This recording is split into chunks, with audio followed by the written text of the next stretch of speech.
भक्तों, हम सभी संगम में डुबकी लगाकर पुण्य कमाते हैं, लेकिन शास्त्रों और लोक कथाओं में एक ऐसी अदृश्य शक्ति का भी वर्णन है जो हमारे कर्मों का हिसाब रखती है। आज की यह कहानी काल्पनिक है, लेकिन इसका संदेश बहुत गहरा है कि हमारे कर्म कभी हमारा पीछा नहीं छोड़ते। रात के ठीक 2 बज रहे थे। त्रिवेणी संगम पर सन्नाटा इतना गहरा था कि लहरों की आवाज भी किसी के फुसफुसाने जैसी लग रही थी। घना कोहरा संगम के ऊपर तैर रहा था और आसमान में अधूरा चांद बादलों के पीछे ऐसे छिपा था मानो वो भी इस रात का सच देखने से डर रहा हो। आरव ने अपने कैमरे का लेंस साफ किया। वह एक मशहूर खोजी पत्रकार था जिसने कई बड़े खुलासे किए थे। लोग कहते थे, जहां पुलिस नहीं पहुंचती वहां आरव पहुंच जाता है। किंतु आज नियति उसे एक ऐसे द्वार पर ले आई थी जिसे लांघना किसी भी मनुष्य के लिए वर्जित था। उसके फोन पर कुछ घंटे पहले एक अनजान नंबर से मैसेज आया था, अगर सच झेलने की हिम्मत है तो आज रात 2 बजे संगम पहुंचो और चौथी नदी को देखो। आरव को लगा कोई मजाक कर रहा है, लेकिन न जाने क्यों एक अजीब खिंचाव उसे यहां खींच लाया। उसने अपने कैमरे का लेंस साफ किया, रिकॉर्डिंग ऑन की और जैसे ही संगम के पानी की ओर कैमरा घुमाया, अचानक हवा का रुख बदल गया। जो हवा अभी तक ठंडी थी वो अब भारी और राख जैसी गंध से भर गई। पानी की शांत लहरें धीरे धीरे एक जगह गोल गोल घूमने लगी। आरव के चेहरे पर बेचैनी उतर आई। ये क्या हो रहा है? तभी पीछे से एक भारी आवाज गूंजी, तुम सच जानना चाहते हो या सिर्फ एक और कहानी बनाना चाहते हो? आरव पलटा। उसके पीछे एक बूढ़ा साधु खड़ा था। लंबी जटाएं, भस्म से सना शरीर और आंखें ऐसी मानो वो इंसान के भीतर छिपे हर राज को पढ़ सकती हों। आरव ने खुद को संभालते हुए पूछा, आप कौन हैं? साधु हल्का मुस्कुराया, मैं इस दहलीज का पहरेदार हूं। लोग यहां पवित्र होने आते हैं, लेकिन भूल जाते हैं कि पाप कभी खत्म नहीं होते, वे बस अपनी जगह बदल लेते हैं। आरव हल्का हंसा, मतलब बाबा जी आप मुझे डराने आए हैं? साधु की मुस्कान गायब हो गई। फिर उसने धीरे धीरे कहा, क्या तुम जानते हो यहां सिर्फ 3 नहीं 4 नदियां मिलती हैं। 4?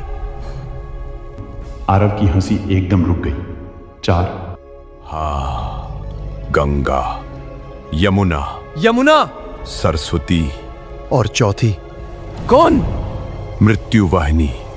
हवा अचानक बर्फ जैसी ठंडी हो गई।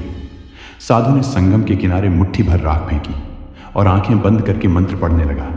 अचानक पानी का रंग बदलने लगा, पहले नीला, फिर धुंधला सफेद और फिर गाढ़ा काला। आरव की सांसें तेज हो गई। उसने कैमरा उस काली धारा पर फोकस किया, लेकिन कैमरे की स्क्रीन अजीब तरह से फड़फड़ाने लगी और फिर स्क्रीन पर जो दिखाई दिया उसे देखकर आरव का खून जम गया। हजारों लोग संगम में स्नान कर रहे थे, लेकिन जैसे ही वे पानी से बाहर निकलते उनके शरीरों से काला धुआं निकलता और उस काली धारा में समा जाता। आरव कांपती आवाज में बोला, ये क्या है? इंसान अपने पाप यहाँ छोड़ जाता है। हर झूठ, हर धोखा, हर हत्या। हजारों सालों से वो सब मिलकर एक नदी बना रहे हैं। पाताल गंगा, मृत्यु वाहिनी, चौथी नदी। आरव ने अविश्वास से सिर हिलाया, नहीं, ये सच नहीं हो सकता। साधु की आवाज अब और भारी हो चुकी थी। गंगा शुद्ध है, यमुना प्रेम है, सरस्वती ज्ञान है, लेकिन इंसानों के भीतर जो अंधकार छिपा है उससे बनी है चौथी नदी। देवताओं ने उसे पाताल में बंद कर दिया था, लेकिन अब साधु ने काली धारा की ओर देखा। वो भर चुकी है। अचानक पानी में तेज हलचल होने लगी, जैसे कोई अंदर से बाहर आने की कोशिश कर रहा हो, और तभी एक काला हाथ पानी से बाहर निकला, कीचड़ से बना हुआ, सड़ा हुआ लेकिन जिंदा। आरव डर कर पीछे हटा। उसी पल उसका कैमरा अपने आप घूम गया। स्क्रीन पर उसे अपना ही चेहरा दिखाई दिया, लेकिन उसकी आंखें पूरी काली थीं और वो मुस्कुरा रहा था।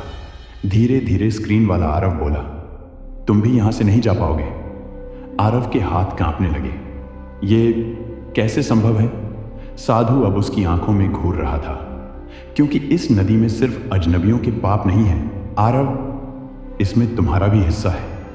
इतना सुनते ही आरव के दिमाग में एक पुराना दृश्य चमका। 3 साल पहले एक ईमानदार सरकारी अफसर जिसके खिलाफ आरव ने झूठे सबूत लगाए थे सिर्फ अपनी प्रसिद्धि बढ़ाने के लिए, उस अफसर ने बदनामी से तंग आकर आत्महत्या कर ली थी। दुनिया के लिए आरव एक हीरो था, लेकिन उसकी सफलता एक निर्दोष की मौत पर खड़ी थी। नहीं, आरव बुदबुदाया। तभी काली नदी के अंदर वही अफसर दिखाई दिया। उसकी आंखें गायब थीं और वो पानी के भीतर से आरव को बुला रहा था। हिसाब अभी बाकी है। अब काला पानी धीरे धीरे आरव के पैरों तक पहुंच चुका था। उसे महसूस हुआ मानो हजारों हाथ उसे नीचे खींच रहे हों। साधु की आवाज अचानक हर दिशा से गूंजने लगी। हर वो इंसान जो इस सत्य को देख लेता है वो इस चौथी नदी का हिस्सा बन जाता है। आरव चिल्लाया, तुम चाहते क्या हो? तभी साधु धीरे धीरे धुएं में बदलने लगा। गायब होने से पहले उसकी आखिरी आवाज गूंजी, अब तुम्हें फैसला करना है। सच दुनिया को बताओगे या खुद सच बन जाओगे? आरव ने कांपते हाथों से कैमरे की ओर देखा। रिकॉर्डिंग बटन खून की तरह लाल चमक रहा था। कुछ सेकंड तक वो चुप खड़ा रहा, फिर धीरे धीरे वो खुद उस काली धारा की ओर बढ़ने लगा और देखते ही देखते पानी में उतर गया। लेकिन वो डूबा नहीं, वो बस पानी का हिस्सा बन गया। अगली सुबह पुलिस को संगम के किनारे एक लावारिस कैमरा मिला। उसकी आखिरी रिकॉर्डिंग में आरव अकेला खड़ा था, किसी अदृश्य शक्ति से बातें कर रहा था। फिर उसने कैमरे की ओर देखकर मुस्कुराया, लेकिन उसकी आंखें पूरी काली हो चुकी थीं और उसने धीमी आवाज में कहा, पवित्रता एक छलावा है, तीसरी नहीं। चौथी नदी ही असली सत्य है। मैं अपना हिसाब चुकाने जा रहा हूं। वो धीरे धीरे पानी में उतर गया और वीडियो अचानक बंद हो गया। आज भी लोग कहते हैं कि अगर कोई इंसान आधी रात को संगम के किनारे खड़े होकर अपना नाम पुकारे तो पानी के अंदर से एक आवाज आती है, यहां आओ, अपना हिसाब चुकाओ। और कुछ लोगों ने दावा किया है कि धुंध के बीच उन्हें आज भी एक आदमी दिखाई देता है, हाथ में कैमरा लिए, पूरी काली आंखों के साथ मुस्कुराता हुआ। तो दोस्तों, ये कहानी हमें सिखाती है कि तीर्थ यात्रा और स्नान तभी सफल होते हैं जब हमारा मन साफ हो और हम किसी निर्दोष का दिल न दुखाएं। याद रखिए, गंगा मैया पाप धोती हैं, लेकिन कर्मों का फल भुगतना ही पड़ता है। जय गंगे मैया।